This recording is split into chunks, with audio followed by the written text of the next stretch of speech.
Каква сила движи всички тези хора да отделят време, пари, а и болка всяка седмица в аматьорски футбол?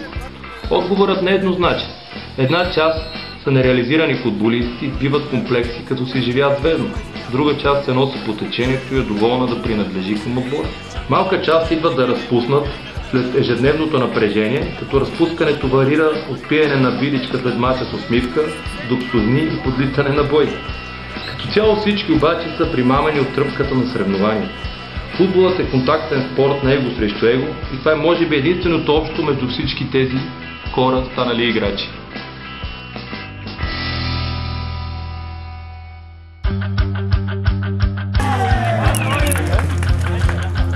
Това не, защото в района са дърводелци.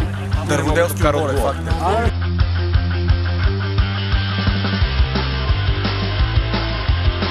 Ще бият с някакъв капустен крив. Тези няма да издържат по никакъв начин физически.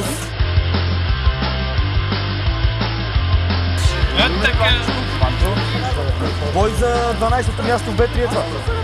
Да, съвсем сериозно това. Леко само с корите и с водките.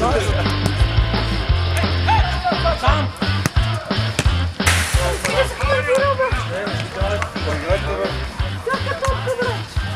Защото братле не гледаш.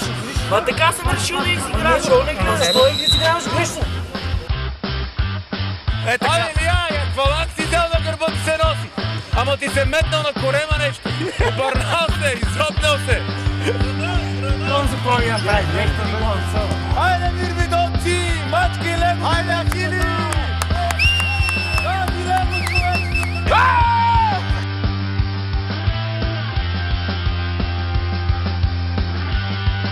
Може би ще открием заедно отговорите на въпроса, който повдигнах.